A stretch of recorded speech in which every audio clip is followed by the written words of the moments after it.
Hello दोस्तों, welcome to M Achievers. पिछले video में हमने square root and cube root के बारे में जानकारी देख ली थी पूरी, लेकिन हमने क्यूब निकालना कैसे निकालेंगे क्यूब वो देखना भूल गए थे। तो आज हम पहले वो देख लेते हैं, फिर हमारा फ्रैक्शन का टॉपिक शुरू करेंगे। तो हमें आज देखना है यहाँ पे कि हम किसी संख्या का क्यूब कैसे निकालेंगे। तो क्यूब निकालने के लिए पहले आपको एक फॉर्मूला याद रखना होगा, A plus B cube, B का होल क्यूब। तो ये हो जाता है हमारे यहाँ पे A cube plus B cube plus 3a² B plus 3ab square, ये होता है हमारा फॉर्मूला। अब इसको हम यहाँ पे लिखेंगे ए cube 3a² B 3ab square और यहाँ पे बी क्यूब। अब जो भी हमें संख्या दी हुई होगी उसको हम इस फॉर्मेट में रखकर उसको ऐड करेंगे। जैसे कि हमारा यहाँ पे हम फर्स्ट एग्जांपल लेते हैं 13 का, हमें निकालना है क्यूब। तो 13 का क्यूब करने के लिए हम जो यहाँ पे हमारे को ये 1 दिया हुआ है, ये तो होता है हमारा ए, और जो ये दूसरा डिजिट होता है हमारा एक यूनिट डिजिट, ये होता है हमारा बी। तो इस फॉर्मेट में इसको रखते हैं। तो ए है हमारा 1, तो 1 का क्यूब 3, और ए स्क्वायर मतलब 1 का स्क्वायर, और बी हमारा 3 है ही, तो 3 1 और 3 का स्क्वायर और 3 का क्यूब। तो यहाँ पे हो जाएगा 1, ये हो जाएगा 9 27 27। और जब हम इनको हमारे को ऐड करना है तो हम इस लास्ट डिजिट को तो यहाँ पे ऐसे रखेंगे, 27 को इसमें ऐड करेंगे तो हमारा हो जाएगा 29 का हमने 9 ले लिया, और फिर इस 2 को हम यहाँ पे ऐड करेंगे तो ये हो गया हमारे पास में 11। तो 11 का 1, और जो फिर वो 1 बचा उसको हम यहाँ पे फिर ऐड करेंगे तो ये हो जाएगा यहाँ पे 2197। तो हमारा आंसर यही हो जाएगा। अब हम इसका एक एग्जाम्पल और लेके देख लेते हैं।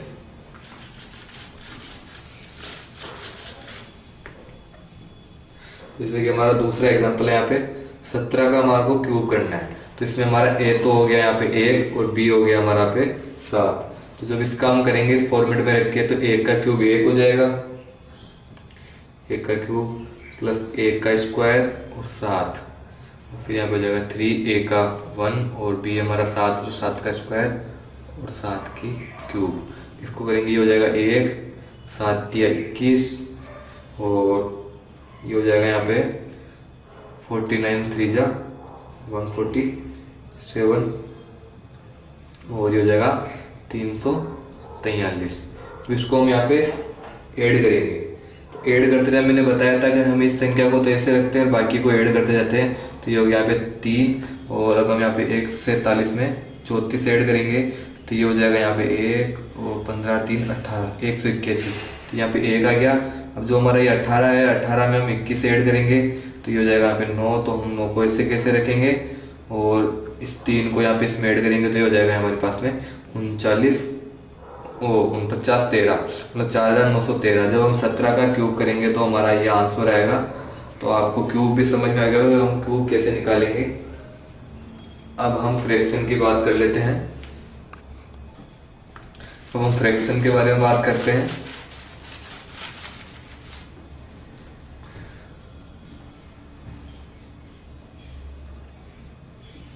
फ्रैक्शन भिन्न, भिन्न क्या होती है? भिन्न होती है हमारे पास में यहाँ पे होता है ये p/q। तो p तो हमारे पास में होता है यहाँ पे अंश, और q होता है हमारा हर। अंश को हम बोलते हैं न्यूमरेटर,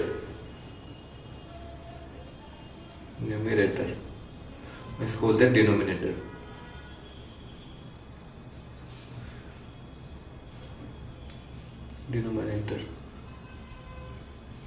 तो जो ये Q होता है ये होता है हमारा 0 के बराबर नहीं होना चाहिए, ये आपको पता होगा। अब फ्रैक्शन हमारे पास में यहाँ पे 3 पार्ट में डिवाइड होती है।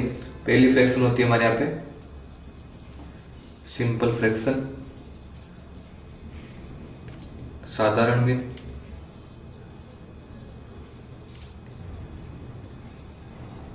साधारण भिन्न हो गई। और हम यहाँ पे दूसरी भिन्न ले लेंगे यहाँ पे डेसिमल फ्रैक्शन,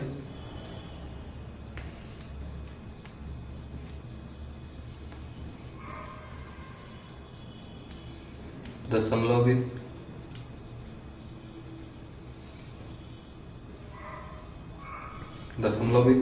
और तीसरा हमारा यहाँ पे हो जाएगा continued fraction,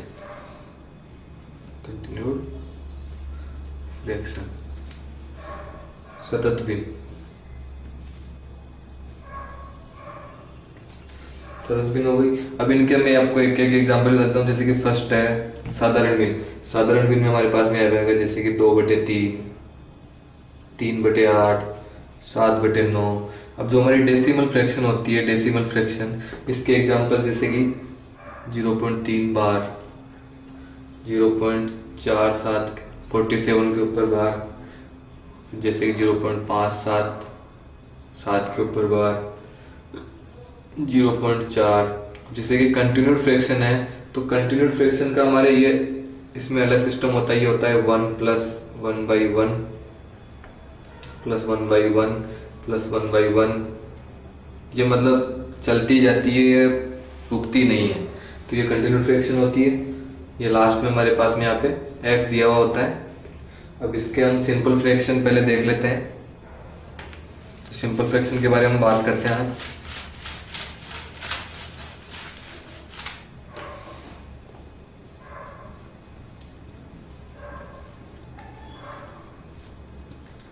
simple fraction,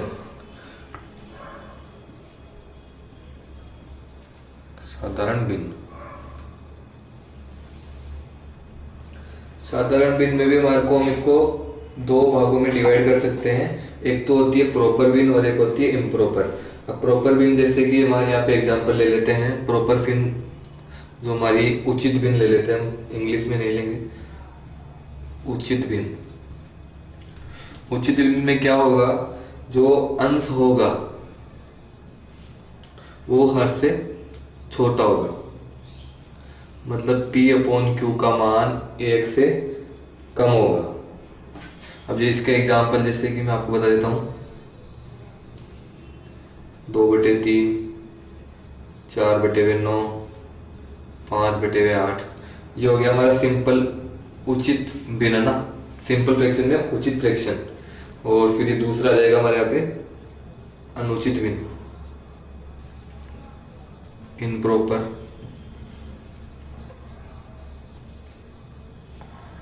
fraction. इसमें इसका उल्टा होगा, जो हर होगा वह छोटा होगा अंश से, मतलब अंश बड़ा होगा। इसमें अंश ग्रेट मतलब P/Q होगा वो ग्रेटर देन होगा 1 से, 1 से बड़ा होगा। अब इसके एग्जांपल जैसे कि 7/2, 5/3, 7/5, 8/7 ये हो गए। अब इसमें हम देख लेते हैं इसके आगे मिश्रित भिन्न। सिंपल फ्रैक्शन ही चल रहा है हमारा अभी, तो सिंपल फ्रैक्शन में हम देखते हैं यहाँ पे मिक्स्ड फ्रैक्शन।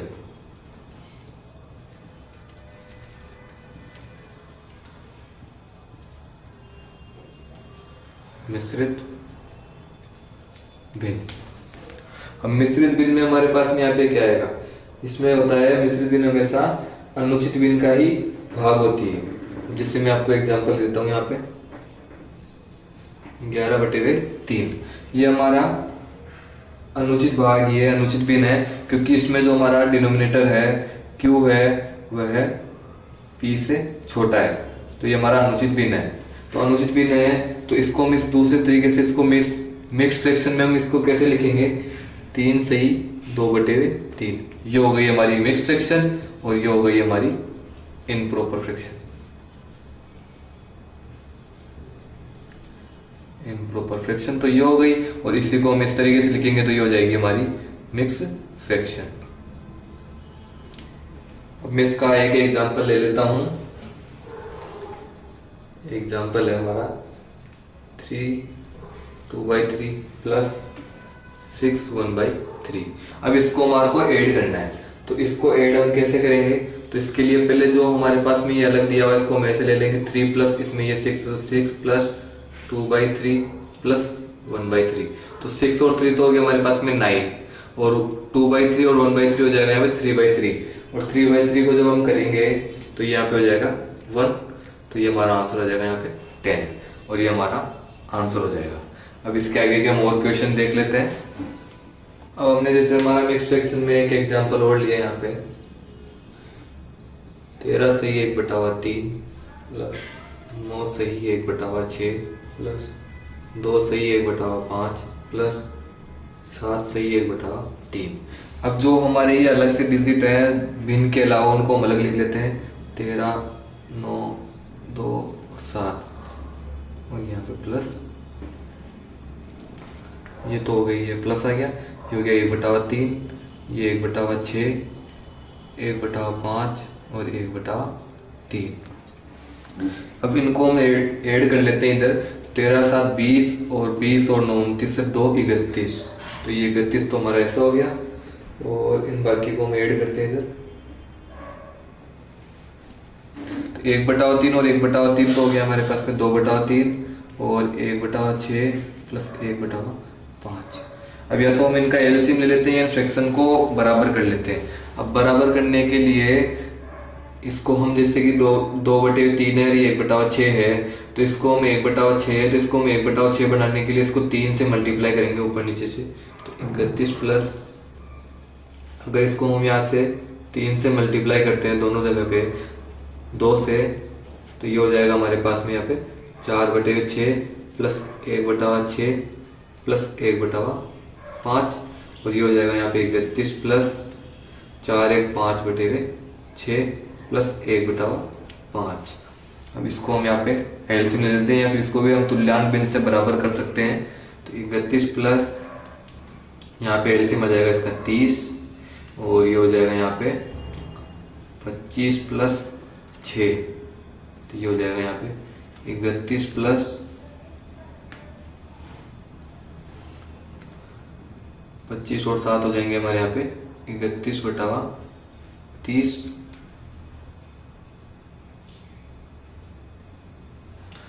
31 प्लस 31/30। अब इसको हम क्या लिख सकते हैं यहाँ पे, इसको मैं यहाँ पे ना लिखकर यहाँ पे लिख देता हूँ 31 प्लस, ये हो जाएगा यहाँ पे 30, 25 प्लस 6, तो ये हो गया यहाँ पे 31 प्लस 31/30।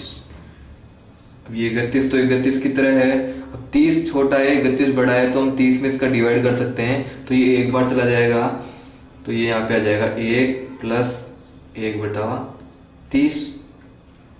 जब इसको हम करेंगे सोल्व तो हमारा 31/30 ही बनेगा, तो 31 और 1 हो जाएगा यहाँ पे 32 और 32 से ही 1/30 हमारा आंसर हो जाएगा। तो ऐसे क्वेश्चंस को हम ऐसे सोल्व करते हैं। आपको ये समझ में आया होगा। तो मैं 1-2 एग्जांपल और ले लेता हूँ यहाँ पे, जैसे कि अब हमारा नेक्स्ट एग्जांपल है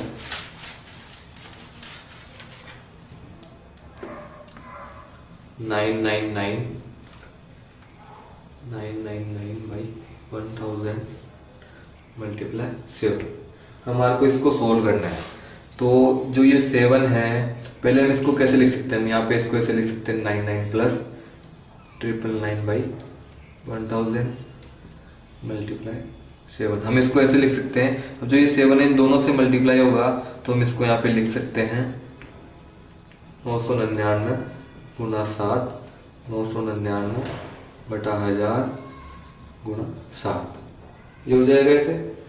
अब जब हम इसको इससे मल्टीप्लाई करेंगे तो ये हो जाएगा यहाँ पे 63 का 3, तो ये हो जाएगा यहाँ पे 6993 प्लस इसमें भी वही चीज आएगी यहाँ पे 6993/1000। तो इसको हम यहाँ पे लिख सकते हैं अब 6993 डिवाइड्स बाई 1000। हमारा आंसर ये हो जाएगा।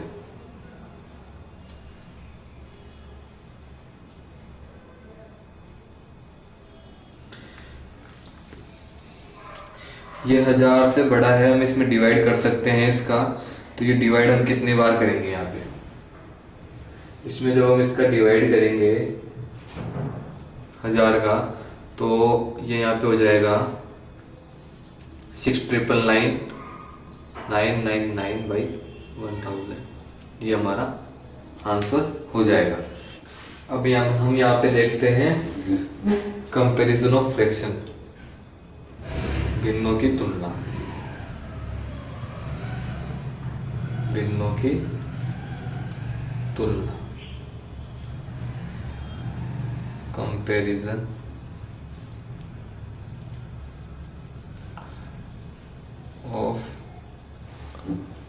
फ्रैक्शन, कंपैरिजन ऑफ फ्रैक्शन भिन्नों की तुलना। तो इसमें हम यहाँ पे टाइप बना लेते हैं, क्योंकि इसमें 2-3 टाइप आएंगे। जैसे कि हमने यहाँ पे देखा, एग्जाम्पल लेते हैं हम फर्स्ट हमारा 6/7, 5/7, 3/7, 4/7। इन चारों भिन्नों में से सबसे बड़ी भिन्न कौन सी है, सबसे छोटी कौन सी है, हमें क्रम से जमाना है। तो इसमें हमें जमाना है बड़े से छोटा, सबसे बड़े पहले आएगी और सबसे छोटी भिन्न बाद में आएगी। तो इन भिन्नों में हमें ध्यान रखना है, इस भिन्न में हमारे पास में एक चीज ये है कि इन सभी का हर समान है। जब हर समान हो तो सबसे बड़ा अंश सबसे बड़ी संख्या होती है, और जिसका अंश छोटा होता है सबसे छोटी संख्या होती है। तो इसमें हमारा क्या हो जाएगा, यहाँ पे 6/7 बड़ी, 5/7 बड़ी, ये यहाँ पे जाएगा 4/7 और ये जाएगा 3/7। तो इसका आंसर हमारा ऐसे हो जाएगा। अब इसी प्रकार अब हम दूसरा हमारा एग्जांपल देखते हैं यहाँ पे। जैसे कि अगर जिसमें हमारा ये क्या बोलते हैं हर समान आ जाए, तो हम सीधा उसमें देख लेंगे कि उसका अंश जो बड़ा, जिसमें अंश बड़ा होगा वो सबसे बड़ी होगी, और जिसका अंश सबसे छोटा होगा वो सबसे छोटी होगी। अगर हमारा हर भिन्न भिन्न हो, जैसे कि यहाँ पे 7/9, 7/11, 7/8, 7/15। अब इसमें हमारा अंश समान है, हर डिफरेंट है। यहाँ पे ये डिफरेंट दिया हुआ है हमें, तो अंश समान हो तो सबसे बड़ा हर सबसे छोटी भिन्न होती है। मतलब जिसका हर सबसे बड़ा होगा तो वो सबसे छोटी भिन्न होगी। तो इसमें सबसे बड़ा हर है 7/15 का, तो हमारा सबसे 7/15 सबसे छोटी हो जाएगी। इसके बाद में आएगी 7/11, फिर आएगी 7/9 और फिर आएगी 7/8। मतलब 7/8 सबसे बड़ी भिन्न हो जाएगी और 7/15 सबसे छोटी भिन्न हो जाएगी। इन दोनों में आपको एक चीज याद रखनी होगी कि अगर हमारा हर समान है तो जो अंश सबसे बड़ा है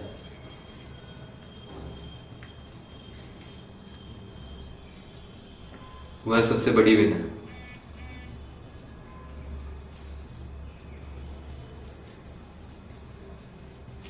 सबसे बड़ी भिन्न है। और इस दूसरे वाले एग्जांपल में हमारे यहाँ पे क्या हो रहा है, अगर हमारे पास में यहाँ पे अंश समान है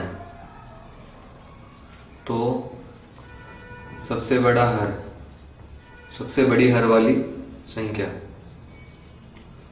हर वाली संख्या सबसे छोटी भिन्न होगी।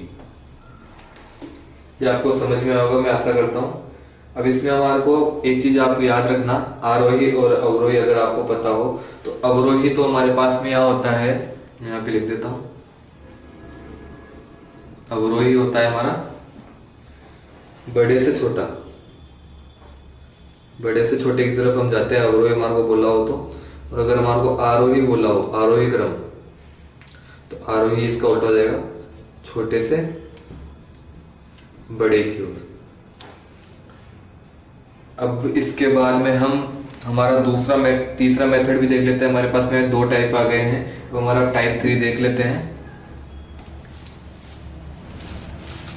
भिन्नों की तुलना में हमारा टाइप 3 है यहाँ पे,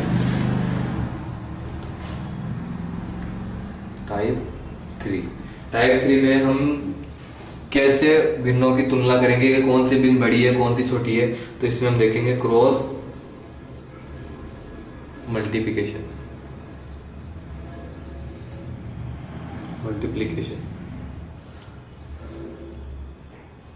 इस मेथड से देखेंगे। और जैसे कि हमारे में भिन्न दी हुई होगी 4/5, 3/7, 8/9, 2/3, ये भिन्न हमारे को दी हुई यहाँ पे। तो इन भिन्नों में हम सबसे बड़ी भिन्न कौन सी है और सबसे छोटी भिन्न कौन सी है, ये कैसे पता लगाएंगे। तो पहले हम 2 भिन्नों से ही पता करने की कोशिश करते हैं। तो इसमें हम इनका क्रॉस मल्टीप्लिकेशन करेंगे, तो ये हो जाएगा यहाँ पे 4 7 जा 28 और ये हो जाएगा 5 3 जा 15। अब इसमें से छोटी कौन सी भिन्न आ रही है, हमारे पास में ये वाली छोटी आ रही है। तो इसको हमने इस हर से मल्टीप्लाई किया था, तो 4/5 हमारे पास में यहाँ पे बड़ी हो जाएगी छोटी हो जाएगी, हाँ बड़ी हो जाएगी, क्योंकि इसका अंश बड़ा आ रहा है, 7 4 जा 28, इसलिए बड़ी हो जाएगी, और ये 3/7 हमारी छोटी हो जाएगी। अब इसका दूसरा एग्जाम्पल और ले लेते हैं यहाँ पे, 17/9, 7/9 और 8/7, इन दोनों में से बड़ी बिन कौन सी है, सब छोटी बिन कौन सी है, तो हम यहाँ पे इनको क्रॉस मल्टीप्लाई करेंगे, ये हो जाएगा यहाँ पे 7 7 जा 49 और 9 8 जा 72। अब ये इधर वाली बिन बड़ी आ रही है हमारी, ये वाली बिन इधर बड़ी आ रहा है, इधर संख्या बड़ी आ रही है, तो 7/9 हमारी छोटी हो जाएगी और 8/7 हमारी बड़ी बिन हो जाएगी। तो दो बिन हो तो हम ऐसे पता कर सकते हैं, अगर इनसे ज्यादा बिन दी हुई हो तो हम उसको भी इसी तरीके से पता कर सकते हैं। आई होप आज का वीडियो आपको समझ में आया होगा, तो वीडियो को ज्यादा से ज्यादा लाइक कीजिए, शेयर कीजिए और चैनल को सब्सक्राइब करना ना भूलें।